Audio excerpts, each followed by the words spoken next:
Hey guys, it's Shaylin here and welcome to my, drumroll please, first ever musical review.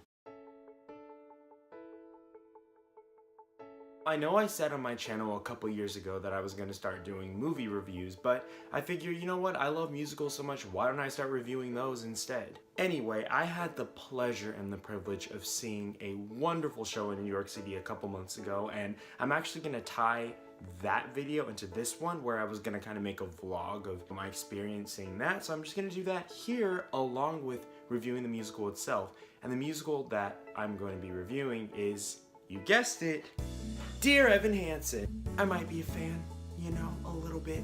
For those of you that live under a rock, I'll go ahead and give you a brief synopsis. Dear Evan Hansen is a story about a boy named, you guessed it, Evan Hansen, who is ridden with severe social anxiety.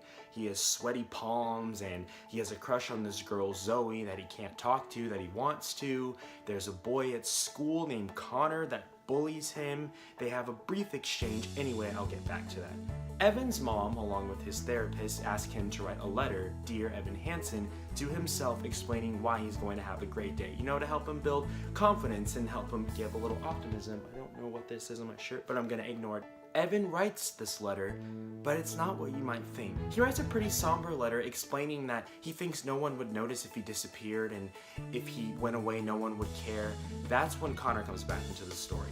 Connor ends up having a brief encounter with Evan, and once he reads the letter and reads a little section that Evan wrote about Zoe, who happens to be his sister, he flips out, pushes Evan, and takes his letter. Well, 3 days later, Connor kills himself, and Connor's parents end up approaching Evan thinking that they were friends. Why? Because they found that letter that Evan wrote addressed to himself in Connor's pocket. I don't really want to give any more of the story. I'm really bad at summarizing. Ultimately, it's a story about loss and friendship and not being alone and family, and all of those themes and messages are tied in there, wrapped up in some really beautiful music. Evan is played by one of the most talented performers I think of our generation, Ben Platt, who puts on such an incredible performance. I can't even really put it into words. Being able to watch him perform a role that I feel like he was born to play is kind of insane. For any of you guys who might be performers, you know, I do a ton of musicals, I do a ton of acting. We all have that role that we feel like we were born to play, you know? It's just you get that part and you're like, wow, this is me, this is what I'm supposed to be doing, and I think that Ben Platt found that. To give you a little backstory about the music was written by Pasek and Paul, who are pretty popular now. They've written a ton of musicals. They even did some music for a pretty popular movie, maybe you've heard of it, La La Land. I don't know. They are super young, which is really good to see and really nice because it's nice to see, you know, some guys kind of around my age doing amazing, incredible work. It's inspiring. Pasek and Paul are able to do things with music that I don't think a lot of other lyricists are able to do. They are able to tell a story and able to have a flow almost like poetry, but still make the song catchy enough and wrapped up in a pop feel that will be stuck in your head all day. I think that's one of the things that drew me mostly to the Dear Evan Hansen soundtrack, was its kind of pop nature towards it, because I love pop music, but I also love musical theater music, and to see the two of them tied together is really nice. Now, Stephen Levinson, who wrote the book for the musical, well, my shirt is like super wrinkled, I'm really sorry. I ironed the bottom part, but that doesn't really help. Anyway, Stephen Levinson, back to what I was trying to talk about. He writes a book that is so natural, that flows so much like dialogue, that when you're watching the performance, you almost feel like you're watching real people engage in real moments, and you forget that you're watching a show, which is what it's supposed to be like when you're watching a show. You're supposed to be wrapped up into these real characters, and you're supposed to believe them. And I think, of course, that comes down to the performers who are able to bring those words to life, but a lot of it comes with Levinson and his ability to make this dialogue really flow. I'll tell you guys a little bit about my experience. I flew all the way to New York City by myself. I had gone to school out there years ago, but I knew I wanted to see Dear Evan Hansen, and I was like, you know what? That's it, I'm going. No one wanted to go with me. Whatever, it's fine. I went by myself.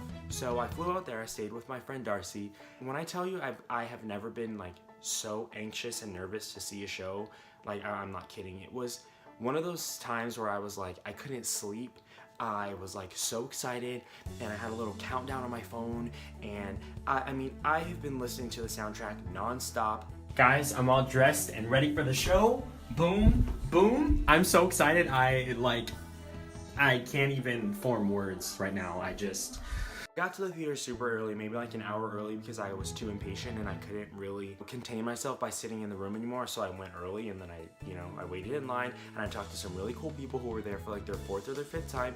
Yeah, people are going to see this show 4, 5, 6 times. I mean, I don't know how, I wish I could, but I saw it that once, which was more than enough, believe me. I talked to these people, and I got them in the theater, and it didn't really hit me that I was sitting there watching the original cast of Dear Evan Hansen perform until I'm here. Look. Oh, I'm so excited. Ben Platt started singing "Waving Through a Window." Come on, I know you've heard "Waving Through a Window." I'm waving through it all. It's like, it's impossible to like not get it caught in your head. And I'm pretty sure even if you know nothing about musicals, you've probably heard that song. It's like the anthem. So I sat there, I saw the bed in the center of the stage, and I was like, oh my gosh, oh my gosh, oh my gosh. And then I saw like the lights come down, and I was like, oh my gosh, oh my gosh. And then I saw Ben Platt run on stage, and I was like, oh my gosh. And then and then, like I said, when Waving Through a Window started happening, that's when I was like, I cannot believe I am here right now saying this show. It was life-changing, and as a performer, as someone who has wanted to do this, who wants to go ahead and do this, it definitely pushed me and inspired me, and it really left me feeling so warm inside. You guys, I can't even put into words what I just experienced. I've been crying for like... I could go on for hours about Dear Evan Hansen, but I think I'll just go ahead and stop it here. So I rate this musical from 1 to 5 stars. Definitely a 5-star. It is such an amazing show, and if you ever have the opportunity to see Dear Evan Hansen or listen to it, I think you should. For those of you who are interested, I've done a ton of covers of some Dear Evan Hansen songs.